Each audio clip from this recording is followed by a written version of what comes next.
It's no surprise that the most venomous fish in the world is found in none other than the land down under. Hidden among the rocks and coral in Australia and the surrounding islands, the reef stonefish never backs down from a fight. Instead, it attacks with a vitriolic and very venomous vengeance. Its venom is so powerful, it's worked its way into the folklore and rituals of the natives. But affecting the heart, mind, and soles of your feet is how the stonefish gets by here in life, death, and taxonomy.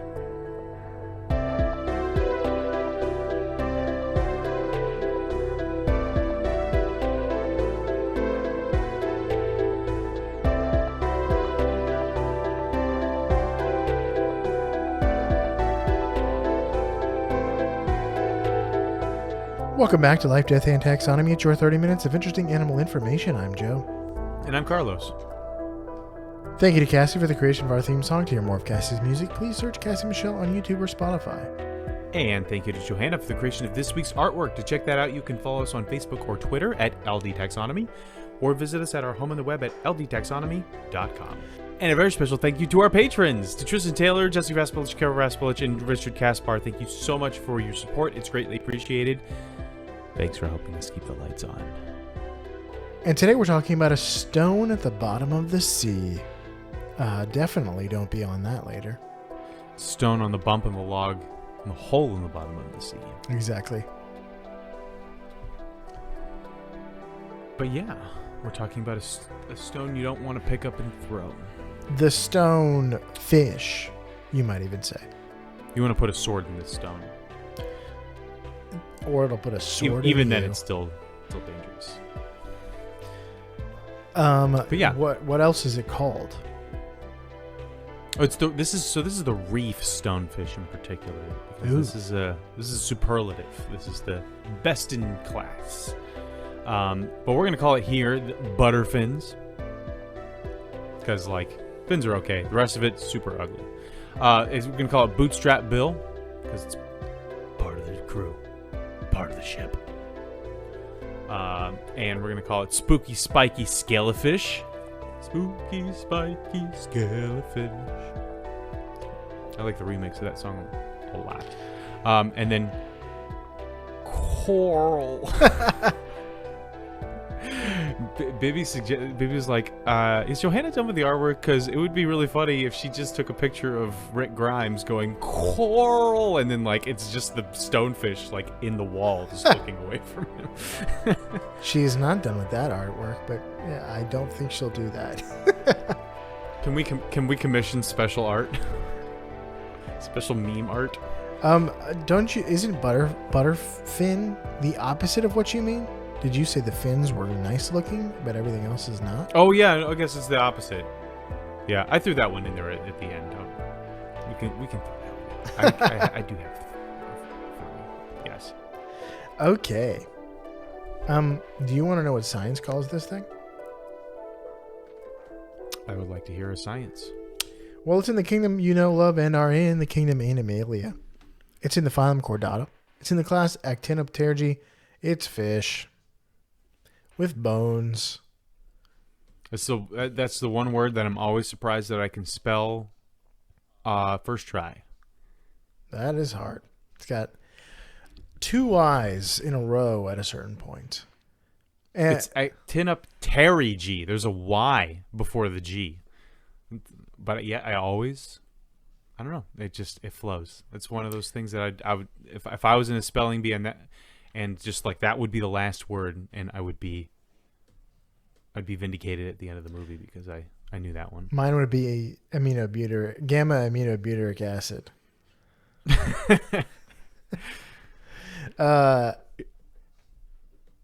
The order is Scorpeniformes. Scorpeniformes. A-E. I'd say Scorpeniformes. A-E isn't that A? Pain without love. The family is Scorpaenidae. And the genus is Synaceae. Synaceae? Synesthesia. Synesthesia. Could be that. Synancia. That's what the Yeah, that robot works too. says. Synancia. Did it? Synate. There's no extra N though. Oh no, there is. There is. Synancia. I didn't write it into my notes. I misspelled it in the notes. Yeah, Synancia. That makes sense. So the binomial name is Synancia vericosa. Is that going to be your second-born daughter's name? Synancia? Synancia. Crustacea and Synancia? Yeah, and vericosa. Yeah. That's a pretty good one. But since we're in the business of naming things, it's time for my favorite part of the show, critter groups. The part of the show where I ask you, Joe, a question, and that question is the same every time. What is the name of a group of this animal, or what is the term of venery, or what is the collective noun? 3 ways to ask the same question. If you saw a group of wow, I am just on autopilot. It's time for nitty-gritty nomenclature. It's time for a completely different show where I ask you a question, and that question is, what does the binomial nomenclature mean in English? Because stonefish don't really get together in groups very much, and I couldn't even find confirmation that they were called a school. So, A pile of stonefish. A pile of stonefish. A rubble of stonefish. A roller of stonefish. Rolling stonefish. A moss. Yeah. So we have Synancia vericosa. Verrucosa. What does that mean, Joe? Does it mean A, warty veins? Does it mean B, spiky fins? Does it mean C, stony skin? Or does it mean D, truthful thing? I know the veins one is a red herring because of varicose veins. But I don't think varicose veins means veins in automobiles. Ew. That's the worst movie I've ever thought of. What was the last So there's a human centipede and then veins in automobiles. What were the last two again? Stony skin and truthful thing. Truthful thing? Yeah. It's not a truthful thing. It looks like what it's not. And what it's not is a stone. Truthful thing, you said? Yes. I'm going to go with truthful thing. Final answer. That is incorrect. Poop. The answer is warty veins. What? So varicose veins means veins?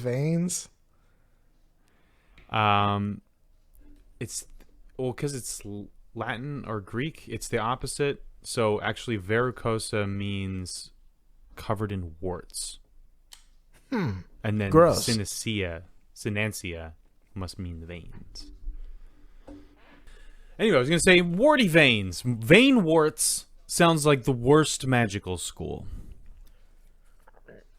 Unless they're warts that don't matter. All warts matter, Joe. Would you like to know what its size is in relation? Or do you? No, I have to describe what it. This boy Yeah, looks like. and it is also striking. When I first saw Vericosa, first thing I thought of was Veruca, and then I remembered that there's that scene in Charlie and the Chocolate Factory. Or no, Willy Wonka. Charlie One and of the them. Chocolate Factory, where Johnny Depp says, "I thought a Veruca was a wart you got at the bottom of your foot," and what it means full of warts. Huh. That is what that little girl's name means. A salty wart. And as it should.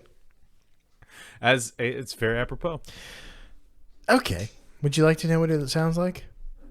I mean, looks like. No, I want to know what it looks Okay. like. It probably doesn't sound like much. It lives underwater. Um, Yeah. Blub blub, I imagine. yeah, exactly that. Stonefish look something like a stone. Wouldn't you believe it? Wouldn't you? I can. I can suspend my They're disbelief. short and stout, like a teapot, with a bulldog expression and eyes beset on top of their heads, like a little frog. With fins. So stonefish can be striking with mottled yellow, orange, and red. But they also appear in brown and rust color, like really rusty. Like it looks like actual rust. On the Wikipedia page, next to toxicity. I'm cutting that out. They're scaleless, like Seath or whatever his name is. But they have bumpy warts, kind of like coral. Coral doesn't have warts, but it's bumpy. And stonefish have large and broad pectoral fins that extend outward. They fly. They look like Dumbo ears, but they fly. Mm-hmm. But that brings us to its size and dimensions. What could it be? How big is it? So welcome to the Beloved Measure Up segment, the official listener's favorite part of the show, the part of the show when we present the animal's size and dimensions in relatable terms through a quiz that's fun for the entire family. It's also part of the show that's introduced by you when you send an audio of yourself saying or chittering the words measure up into ldtaxonomy@gmail.com. We don't have a new measure up intro this week. Such a shame. What a shame. But I'm going to go into the archives. Maybe it'll boost our morale. And boost our immune system. Mm-hmm. This is some vitamin C for critter groups. Vitamin critter groups. Did I say the story of Johnny the bear at the Jacksonville Zoo? I don't remember. I don't know if I said it on the show, but if not, we have two brown bears at the Florida section of the Jacksonville Zoo. There's a wild Florida section. Since we have bears, just like we have every dangerous thing lives here, they have had two brown bears because one of them, named Johnny, got out of the enclosure on the zookeeper side, not the visitor side, and attacked one of the zookeepers, and the lethal team had to take him down, and that was like 2 weeks ago. Wow. Or 2 or 3 weeks ago. So now there's only one bear. Johnny, no. Justice for Johnny. Because the problem was that it was just all work and no play. I made him a Johnny dull boy. A dull boy. Okay, I got one. You ready? Yeah. Without further ado, the listener's favorite part of the show. Measure up. Do you remember that one? I heard part of it. It's kind of cut out at the end. It kind Is that the White Wizard Gandalf? No, it's Chris from Play Comics. Remember Chris from Play Comics? Oh yeah, Play Comics. He might have sent us the first ever measure up. Really? 12. When did we start? It's 12. When did we start measure ups? This is 2018. This is from. We started this at the, I think, end of 2017. I think it was like, or maybe January. I think it may have been January of 2018 that we started this show. Unless other people sent earlier ones to a different email address, this might be the first one ever. Or without including the words measure up in their email. But thanks, Chris. Thanks for maybe the first measure up ever. Intro wise. Those are the good old days. Yeah, we did measure up I mean, a little differently for a while. Like, yeah, it wasn't a quiz, and then we made it a quiz, and then we made it like the part of the show that's introduced by you. So there was some episodes of Measure Up before even the first intro. It's evolved. Mm. As the show has, as it should. Yeah. Okay, let's talk about length. How long is it? It's about 40 centimeters or 16 inches. That's the upper end of average. I saw like 20 something centimeters, being 27 maybe being more typical. But upper end of average, 16 inches, a little over a foot. How many stonefish go into a sarsia or sarisi? A sarissa, a sarissa. Spelled like Marissa with an S at the beginning. Is that a kind of sultan? No. Is that a South Asian ruler? It's a kind of a build off sarissa? of our last episode. It's a type of weapon. Here's a hint. Boy, I have changed so many diapers since the last episode. It is the smell has just eradicated my memory. How about you?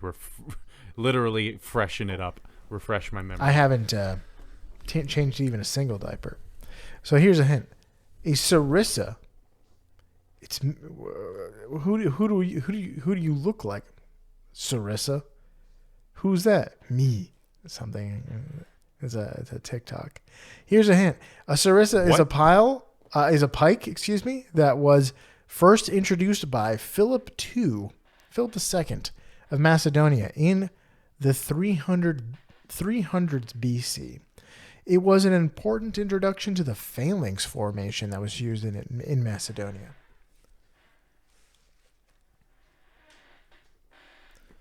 How long was a sarissa? Yeah, last week we talked about the weight of a rapier.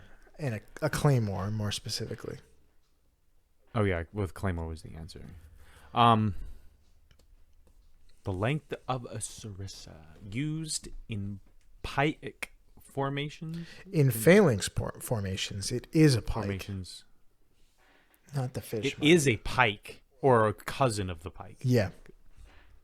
Not the fish. Because pikes are just so they're just so long.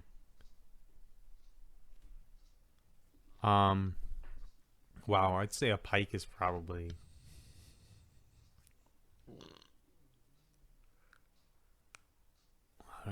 8 feet.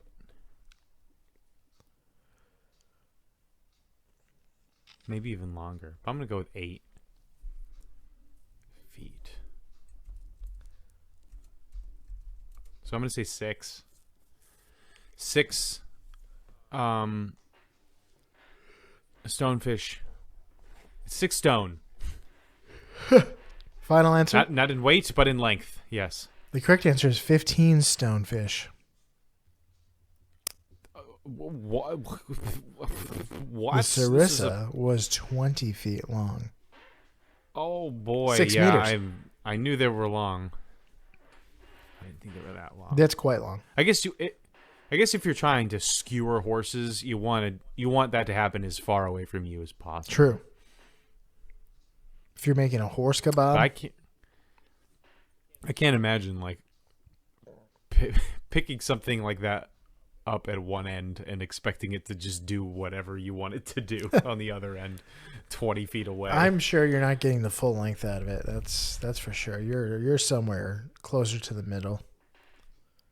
Or I think, if I remember right, like pikes, they would dig into the ground when they were in like a static formation. It would just kind of be a mobile spike that came out.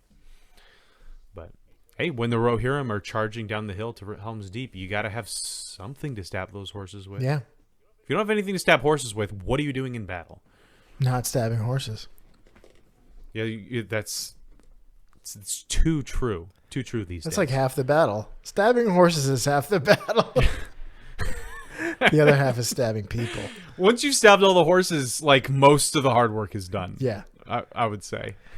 Let's have a Jeopardy style question. So they're 40 meters or 131 feet.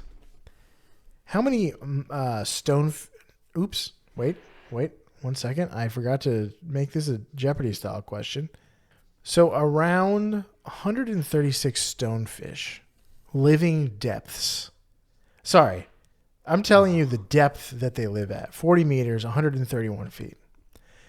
So around 136 stonefish depths go into the max depth of this ocean. What is that ocean? 5,400 feet. The max depth of this ocean. 5,400 feet. You mean 5,400 meters? You say 40 meters? Yeah. Or feet. Okay, yes. 131 yes, meters. feet.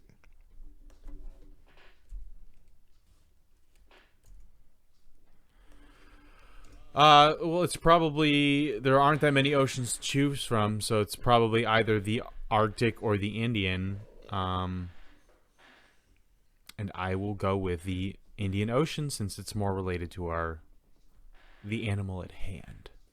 The animal that we don't want anywhere near our hands. Indian Ocean? Stonefish in the hand is a bad time. That's true. I don't care how many are in the bush, dying and gasping for air. Did I tell you that this ocean is the shallowest ocean on Earth? That's your hint. I think you said something like that, and I'm sticking with my answer. I wanted to Indian weed out Ocean. all of the oceans on other planets. There might be one shallower somewhere else. Right. I was gonna say the Sea of Tranquility, but I went ahead and changed my answer at the last second. To Indian, final answer. Yep. The correct answer is the Arctic Ocean. It's Of course it is. It's Of course it's a 17,881 coin feet flip. or 5,450 meters. That's a tough loss. How do you say what the depth of an ocean is? At its deepest. Is that just its max depth? Yeah. Okay. Max depth. That's what I said. The stonefish goes into the max depth of this ocean 136 times. I feel like if people living around the Indian Ocean wanted to, or people living around the Arctic Ocean wanted to go ahead and, no one does. Nah, nobody. Actually, no, never some mind. people do. Nobody wants to do anything. The Arctic. Nobody lives around the They can make it Antarctic, deeper. but they live around the Arctic. The Antarctic is a little bit more, or like the people that live closest to the Antarctic. It's much more of a temperate climate than the Arctic. I think we said this not too long ago. Unless you believe that the Earth is flat and the Arctic is just a wall of ice around the edge of the disk. A wall of ice and fire. Yeah, just don't let Jon Snow anywhere near it because he'll melt it or whatever he does. I don't know exactly what he does with it in the book. Would you like to listen to some fast facts before we get into the thick fact, the deep fact? The girthy fact, yes. Okay, let's talk about the range. The stonefish lives in waters north of the Tropic of Capricorn. Do you know where that is? It is where the goats live. Yeah. It's a cornucopia of goats. It's beneath the equator. It's the tropics south of the equator. And it ends at the subtropics begin at the Tropic of Capricorn, I think. But it is definitely south of the equator. They enjoy shallow coastal waters in the Pacific and Indian Oceans, especially around coral reefs. coral reeves, Christopher Reeves. They're also Superman fish. They are also found in the Red Sea and possibly even the Mediterranean and Suez Canal. But what do they eat? They eat small fish, shrimp, and other crustaceans, and pretty much anything that will fit into their mouths. They're ambush predators, and they use camouflage to hide and wait for something to come by. Their coloration and their bumpy skin kind of makes them look like a piece of coral or a rock in the sand. So they're very good at hiding. And when the prey arrives, they can swallow a whole crustacean or something in 0.015 seconds. So it's like, I would say a blink of an eye, but it's less than that. A human blink is 0.3 seconds. This is 0.015 That is so slow. seconds. Yeah. Why do we blink so slow? Because we're dumb. We're so dumb. Blink faster. Stop slow blinking. Blink. You gotta blink. We're missing so much. We're missing so many stonefish kills. Yeah. Because we're too busy blinking. You really could miss it. You could miss several stonefish. Several. Several. Two? Just two? Well, you said 0.15 0.0 seconds, and our blinks take 0.3. Oh, okay, yeah. No, we could miss 20, right? they could snap up 20 things in the time it takes us to blink. That's not the case, but yeah, not exactly. I don't think they do it back to back. They can't string them together like but that. Maybe it's a one and done situation. Maybe 20 stonefish in a row could like synchronize so that they go one after another. And like that those speed gunslingers that like they can shoot two things, but it looks like just one happened because it happens faster than like you can really register the frames, life frames. Yeah. So, yeah, that's all I got. Do you have anything interesting about it? Or should we just end the episode here? Option B. Okay. Bye, everybody. No, we're going to go into the major fact, and I'm calling it point taken. That's pretty good. The stonefish... The stonefish isn't man, I messed this up. I feel like I need to restart it. The stoner fish isn't pushing the kind stuff to your kids. What the? They're deadly, and it's high times we took note of it. This is why I don't write jokes. Did you say high times? Down. It doesn't work. Because when I was writing these notes, I was just thinking of stoner fish. And then I didn't say it. It's even grammarly underlined it because it's incorrect. Anyway. This fish deals with drugs, but they're deadly. Yeah. Like drugs can be. It actually takes the cake as the most venomous fish in the world. And potentially the most dangerous fish in the world due to its habits. Although I would probably say like bull shark or something like that, and not as a euphemism, but as I just realized that sounded terrible. I call bull shark on that. Did not mean that to come out like that, but I would say the bull shark is probably the most dangerous. But so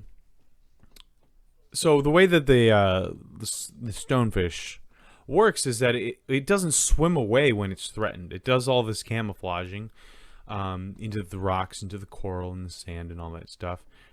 But when it's threatened, it'll just jut out up to 14 needle-sharp spikes that are attached to specialized glands filled with the deadliest toxin known to fish kind, called the verrucotoxin, the wart toxin, or covered in warts toxin. Disgusting. That's disgusting. This Han Solo, you're a dead man. These spikes are so sharp they can even get you through the sole of your boot. You stand no chance if you step on these boys. You got to be wearing like medieval armor while you're holding your sarissa. Hit it with the sarissa. If you're clad head to toe in medieval armor and you step on one of these bad boys, you'll probably be fine, but then you will drown. So, it's kind of like a give and take in situations like that, I suppose. The toxin itself is a mix of enzymes and proteins, and I think it's been a while since we've talked about how to measure toxicity, so I will explain it again. It has toxicity is measured using a metric called LD50, which is lethal dose 50%, basically. The amount of a toxin needed to kill 50% of a population of mice. That is... I feel like there should be a better way, a better, metric to use for this, but... just make a scale. Make a Scoville scale, like the capsaicin. But, nope, we're going with this. And it varies really widely, too. So for this toxin, the verrucotoxin, it gets down to as low as 38 UG/kg, which is micrograms per kilogram. So you just need 38 micrograms for every kilogram of mass to kill 50% of a group of mice. A microgram is about the size or the weight of a grain of table salt. So not a grain of rice, a grain of salt, very fine salt. As a reference, a king cobra has an LD50. Their venom has an LD50 of 282. So this is 38. Many, many times more deadly than the king cobra venom. It's far from the most deadly, though. The most deadly is the poison dart frog in the world, of all animals. And that's 2 micrograms per kilogram, the LD50. So, significantly, what is that, 16 times deadlier than even the stonefish venom. But the stonefish takes the cake for fish venom.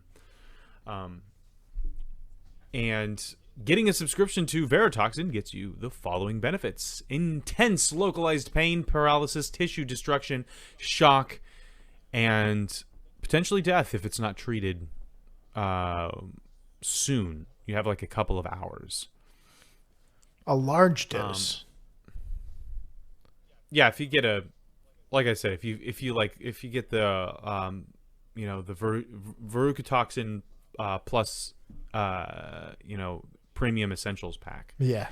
Then you're gonna and if you step on one of these guys, that's what you're gonna receive. Is the Delta Club member level of toxin? Amount of toxin. Target red card. Fortunately, these things are relatively rare. So, this is why other people tend to, other animals tend to be more dangerous, like snakes, because we encounter snakes more often. They live on land where we live. So, it's more common for deaths to occur from snake bites than it is for the stonefish. In fact, there have been no recorded deaths due to the stonefish in Australia. I couldn't find any information anywhere else. But a huge portion of these guys live in Australia and just in Oceania and Southeast Asia. And yeah, no deaths have been recorded, at least since Europeans arrived back in the mid to late 18th century to dump all their prisoners off on the island. And now we have an antitoxin to make it even less likely for someone to die unless they just ignore it and decide to keep swimming. But researchers believe that native islanders and aborigines were common victims of the stonefish as they would go diving and fishing and things like that. They would get stung and not have any way to really deal with it. And actually, there's a lot of current research going on about the reef stonefish's venom in particular, because they still aren't sure exactly what the mechanism of action is. There's another related species called the estuary stonefish, and they figured out that the mechanism for that is similar to like how a black widow's venom works, just in much higher doses than a black widow can dish out. Surviving that should be the victims. Next Marvel spy movie. Stonefish? Yeah, there's Black Widow, and then there's Stonefish. Stonefish Steve Austin? Surviving victims may have Stone Saw is ready. Sorry. Yeah, no. There's lasting nerve damage for they can lead to survivors. muscle atrophy. Oof. You'll probably live, but you're gonna remember it. You're gonna have something to remember this encounter by for the rest of your life. Like a little arm or a little leg. It's just gonna deflate like a pool animal. Yeah. It'll, and you're just gonna have this stumpy little arm forever. No, you will have like a lot of tissue and nerve damage. So don't touch the rocks if you're scuba diving or snorkeling in these areas. Fun fact: there is an Aboriginal dance, an ancient ritual dance. That Aborigines are natives of Australia. Mm-hmm. It was meant to teach kids about the dangers of encountering the stonefish. They dance around before pantomiming getting stung on their foot and dying of agony, like writhing on the ground. It's like it's not more. It is more of a pantomime than it would be a dance, I'd say. But this is literally a safety dance. And I mean, you can dance if you want to. You can leave your friends behind. I would leave a stonefish behind. But if your friend has been stung by a stonefish, don't leave him behind, because then they're not going to dance. And then they won't be friends of yours. Mm-hmm. But yeah, that's it. That's all I got. It's the stonefish. A big Jabba a Jabba the Hutt looking ball of hyper venomous spikes that you will have a very hard time seeing among the coral. That's pretty terrifying. It is. Definitely don't go stomping around where it lives. Fortunately, it lives in the ocean, so you can very easily avoid it if you want. Just don't go there. But also, if they hide attached to rocks and coral and things like that, and you're not supposed to be touching that stuff anyway when you're snorkeling and scuba diving. So you should be good to go. What's worse is like lionfish. They're a lot less venomous, but they're just swimming around in the open water where you can encounter them or they can attack you. So I would rather swim in an area that had stonefish attached to the stones than one that had lionfish. if I wanted to avoid getting stung by something. But we're in Florida, and like I said, we have all of the dangerous things here. So we have lionfish as well. And we have mountain lions. Mm-hmm. So we have land lions and ocean. we don't have sea lions. You got anything else? That's all I got. All right. That was the stonefish for you out there. The reef stonefish for you out there in Podcastia. Find a good hiding spot. Cozy up on the seafloor. And if someone tries to step on you, give their foot the business, like the stonefish here in Life, Death, and Taxonomy.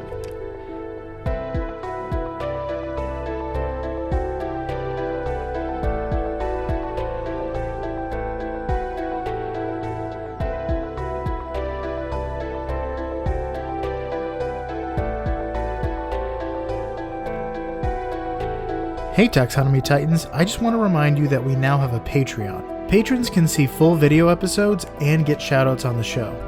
But ultimately, it's a way for you to help us cover some costs and get even better. Still, reviews are the best way to help us grow. So if you haven't left one yet, we'd really love to hear from you. As always, thanks for listening and engaging.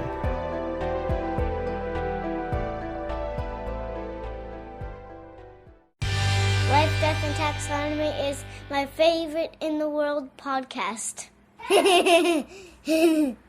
Well, Foot, I think we're going to go with your package. We liked what you were putting forward. We think it's affordable, and we're looking forward to doing business with you.